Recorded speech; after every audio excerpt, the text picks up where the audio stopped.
సంవత్సరాల తరబడి ఎన్ని మందులు వాడినా మీ మోకాల నొప్పులు తగ్గట్లేదా? ప్రాణ పెయిన్ క్లినిక్ లో అత్యాధునిక చికిత్స. హాయ్ హలో నమస్తే, వెల్కమ్ టు సుమన్ టీవీ. నేను శివ. నమస్తే మేడం, శ్రీదేవి గారు. నమస్తే శివ. చాలా మంది పిల్లల్లో మనం చూస్తాం, పిల్లల్లో రెగ్యులర్ గా మనం చూస్తూ ఉంటాం. ఏదైనా మూవీకి వెళ్దామన్నా, లేదంటే ఏదైనా పార్టీకి వొకేషన్కి వెళ్దామంటే ఎగ్గిరి కనిపిస్తూ ఉంటారు. అలాగే చదువుదామని అంటే మాత్రం కొంచెం ఆసక్తి చూపించాలి. దాంతో పాటు చదువు మీద ఒక ఇంట్రెస్ట్ కూడా ఉండదు. వాళ్ళు ఆ ఇంట్రెస్ట్ క్రియేట్ అయ్యి వాళ్ళు బాగా చదవాలంటే ఏం చేయాలి? టూర్స్ కన్నా, ట్రిప్స్కి వెళ్ళాలన్నా, పార్కులకి వెళ్ళాలన్నా పిల్లలకే కాదండి, పెద్దవాళ్ళకి మనకు కూడా ఇంట్రెస్టింగ్గానే ఉంటుంది. ఎవరికి ఇంట్రెస్ట్ ఉండదు చెప్పండి? పిల్లలకి ఇంకొంచెం ఎక్కువ ఇంట్రెస్ట్ ఉంటుంది. అదేం తప్పు కాదు. కాకపోతే సబ్జెక్ట్ మీద కూడా పిల్లలకి ఇంట్రెస్ట్ క్రియేట్ కావాలి. అది క్రియేట్ చేయటం ఎవరి చేతుల్లో ఉంటుంది? పెద్దవాళ్ళ చేతుల్లోనే ఉంటుంది. సబ్జెక్ట్ మీద పిల్లలకి ఇంట్రెస్ట్ని మనమే క్రియేట్ చేయాలి. క్రియేట్ అవ్వాలి అంటే వాళ్ళకి ప్రాక్టికల్గా చూపించాలి. ప్రాక్టికల్గా ఏదైనా చూపిస్తే వాళ్ళకి దాని మీద ఇంట్రెస్ట్ క్రియేట్ అవడంతో పాటు నేర్చుకున్నది ఒక్కసారి చూసింది వాళ్ళు ఇంకెప్పటికీ మర్చిపోరండి. ఎప్పటికీ గుర్తుంటుంది, లాంగ్ లాస్టింగ్. అంటే ప్రాక్టికల్గా నేర్చుకోవాలి, ప్రాక్టికల్గా నేర్పించాలి అంటే ఎలా మేడం? ప్రాక్టికల్గా అంటే ఇప్పుడు ప్రతి సబ్జెక్టు కావచ్చు, ప్రతి లెసన్ కావచ్చు, ఏదైనా సరే టీచర్స్ దాన్ని ప్రాక్టికల్గా చూపించారనుకోండి, అంటే ఏదైనా సరే దాన్ని చేసి చూపిస్తే వాళ్ళకి అది ఎక్కువ చూసిన తర్వాత ఎక్కువ గుర్తుండిపోతుంది, ఎప్పటికీ గుర్తుంటుంది. అండ్ దట్టు ఇంట్రెస్ట్ కూడా క్రియేట్ అవుతుంది. ఒకసారి ఇంట్రెస్ట్ క్రియేట్ అయిందనుకోండి, వాళ్ళు బయటకి టూర్స్కి, ట్రిప్స్కి, పార్క్స్కి ఎలా ఎంజాయ్ చేస్తున్నారో సబ్జెక్టుని కూడా అలాగే ఎంజాయ్ చేస్తారు. ఇన్ఫ్యాక్ట్ ఇప్పుడు మీరు ఇందాక అన్నారు అదేదో తప్పులాగా టూర్స్కి, పార్క్స్కి వెళ్ళటం, దాని మీద ఇంట్రెస్ట్ ఉంటుంది, దీని మీద ఇంట్రెస్ట్ ఉండట్లేదు అని. అది కూడా అవసరమేనండి పిల్లలకి. బయటికి తీసుకెళ్ళటం, ఇప్పుడు పార్క్కి వెళ్తే పిల్లలు ఏం చేస్తారండి?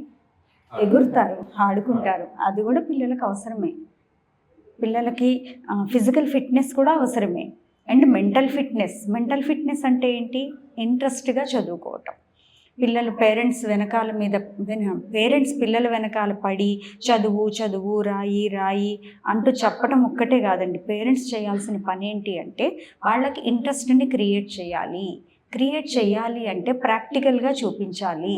దాంతోపాటు బేసిక్స్ నుంచి పిల్లల్ని స్ట్రాంగ్గా తయారు చేయాలి ప్రతి సబ్జెక్ట్లో కూడా. పిల్లలకి చదువు అని పేరెంట్స్ కనుక అంటే చదువుతో పాటు ఎంజాయ్మెంట్ కూడా వాళ్ళకి అవసరం. వాళ్ళని రెండు బ్యాలెన్స్ అయ్యేలా చేయాలని పేరెంట్స్కి అర్థమై వాళ్ళకి అలా. కరెక్టేనండి. రెండింటిని బ్యాలెన్స్ చేయాలి అంటే మీకు ఇష్టమైన ఎక్స్ట్రా కరిక్యులర్ యాక్టివిటీస్లో ఒక 40 జాయిన్ చేసేయటం, వాటన్నిటిలో వాళ్ళని ఎక్సలెన్స్ చూపించలేదని వాళ్ళ మీద ప్రెషర్ పెట్టడం, ఇట్లా కాదండి. ఇప్పుడు వాళ్ళకి అకాడమిక్స్లో టైం ఉండదు. ఇప్పుడు సమ్మర్ హాలిడేస్ వచ్చినాయి అనుకోండి, ఒక 3-4 ఎక్స్ట్రా కరిక్యులర్స్లో జాయిన్ చేయండి. అసలు వాళ్ళ ఇంట్రెస్ట్ ఏంటి, వాళ్ళకి దేని మీద ఎక్కువ ఇంట్రెస్ట్ ఉంది, వాళ్ళ హాబీస్ ఏంటి అనేది ఫస్ట్ వాళ్ళని తెలుసుకోనివ్వండి. వాళ్ళ హాబీస్ ఏంటో వాళ్ళు తెలుసుకోవాలి అంటే ఇప్పుడు 4 కరిక్యులర్స్ ఎక్స్ట్రా కరిక్యులర్స్లో జాయిన్ చేస్తేనే కదా వాళ్ళ హాబీస్ ఏంటో వాళ్ళు తెలుసుకునేది. వాళ్ళకి దేని మీద ఇంట్రెస్ట్గా అనిపిస్తోంది అనేది ఫస్ట్ వాళ్ళని తెలుసుకోనివ్వండి. వాళ్ళు తెలుసుకున్నాక దాంట్లో మీరు ఎంకరేజ్ చేయండి. దాంతోపాటు అసలు హాబీస్ని, స్టడీస్ని మిక్సప్ చేయొద్దండి. మీరు హాబీస్ ఏవీ లేకుండా 100% 24 hours చదువు మీదే పెడితే వాళ్ళు ఏదో సాధించేస్తారు అనుకోకూడదు. ఇప్పుడు 10th క్లాస్ ఫెయిల్ అయిన వాళ్ళు కూడా అకాడమిక్స్లో ఎక్సలెన్స్ సాధించి చూపించిన వాళ్ళు ఉన్నారు. గొప్ప విజయాలు సాధించిన వాళ్ళు కూడా ఉన్నారు. సో వాళ్ళని కూడా చూడండి మీరు. ఒక్క 24 hours చదివిన పిల్లలే వాళ్ళు ఏదో సాధించేస్తారు అనుకోవద్దు. కాకపోతే ఏంటంటే అన్నిట్లోనూ వాళ్ళకి అన్నిటితో పాటు మెయిన్ చదువుతోనే వాళ్ళకి గొప్పవాళ్ళు అవ్వటానికి ఛాన్స్ ఎక్కువగా ఉంటుంది. అది కూడా ఒప్పుకుంటాము. కాబట్టి చదువులో ఉండాలి ముందు. వాళ్ళు చదువులో ముందు ఉండాలి అంటే ఇంట్రెస్ట్ని క్రియేట్ చేయాలి మనం. వాళ్ళు ఏ సబ్జెక్ట్లో ఇంట్రెస్టింగ్గా చదువుకుంటున్నారు, ఎందులో వీక్ ఉన్నారు ఫస్ట్ తెలుసుకొని వీక్గా ఉన్న సబ్జెక్ట్స్లో వాళ్ళని కొంచెం ఫోకస్ చేసి దాని మీద ఇంట్రెస్ట్ని క్రియేట్ చేయటం ఎట్లాగా అనేది మాత్రమే పేరెంట్స్ చేయాల్సిన పని. అంటే పేరెంట్స్ పిల్లలకి ఏ సబ్జెక్ట్ మీద ఇంట్రెస్ట్ ఉంది అనేది అది అబ్జర్వ్ చేయకుండా వాళ్ళకి వేరే సబ్జెక్ట్ మీద ఇంట్రెస్ట్ ఉంటుంది, వీళ్ళు వేరే వైపు ఫోర్స్ చేస్తూ ఉంటారు. దానివల్ల కూడా పిల్లలు చాలా నలిగిపోతూ ఉంటారు. అంటే ఎలా మేడం, వాళ్ళకి ఇంట్రెస్ట్ ఉన్న సబ్జెక్ట్ వైపే వాళ్ళు ముందుకు వెళ్ళేలా చేయాలంటే ఎలాంటి జాగ్రత్తలు తీసుకోవాలి? అవునండి, ఇది కూడా ఫస్ట్ చెప్పాలి అంటే పేరెంట్స్ చేసే పెద్ద తప్పు. మేము సాధించలేకపోయాము కాబట్టి మేము సాధించలేనిది మా పిల్లలు సాధించాలి, ఇదే వాళ్ళు పిల్లల మీద ఫోర్సబుల్గా రుద్దుతున్నారనమాట. అలా కాదండి, మేము సాధించలేకపోయాం కాబట్టి వాళ్ళు సాధించాలి అనుకోకుండా అసలు వాళ్ళకి ఎందులో ఇంట్రెస్ట్ ఉంది, వాళ్ళు ఎందులో వీక్ ఉన్నారో తెలుసుకొని వాళ్ళకి ఇంట్రెస్ట్ ఉన్న దాంట్లో, ఇప్పుడు మీరైనా చూడండి, మీకు ఇంట్రెస్ట్ ఉన్న జాబ్ అయితేనే మీరు లాంగ్ లాస్టింగ్గా చేయగలరు, ఎప్పటికీ నచ్చితేనే చేయగలరు.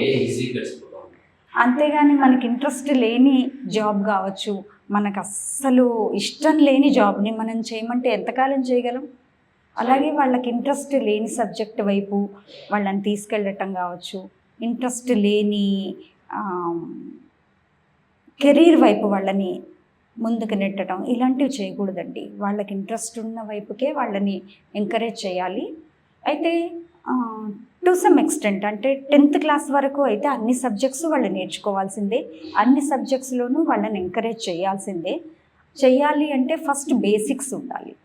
బేసిక్స్ పర్ఫెక్ట్గా ఉంటే ఇప్పుడు ఒక సబ్జెక్ట్ ఇంట్రెస్ట్, ఈ సబ్జెక్ట్ ఇంట్రెస్ట్ లేదు అనేది కూడా ఉండదు వాళ్ళకి. అన్ని సబ్జెక్ట్స్లోనూ పూర్తి అవగాహనతో ముందుకెళ్తారు. అంటే ఎలా మేడం, బేసిక్స్ అంటే 10th క్లాస్ వరకు అయితే ఎక్కువ మ్యాథమెటిక్స్ మీద పిల్లలు ఇబ్బంది పడుతుంది. మ్యాథమెటిక్స్ సబ్జెక్ట్ ఈజీ చేయాలంటే బేసిక్స్ పర్ఫెక్ట్గా ఉంటే మనం చేయగలుగుతాం. ఆ బేసిక్స్ పర్ఫెక్ట్గా నేర్చుకోవాలంటే ఎలా? మ్యాథమెటిక్స్లో బేసిక్స్ అంటే ఫస్ట్ అయితే క్యాలిక్యులేషన్స్ అండి. క్యాలిక్యులేషన్స్లో అయితే పర్ఫెక్ట్గా ఉండాలి, అప్పుడు వాళ్ళు బేసిక్స్ ఉంటుంది.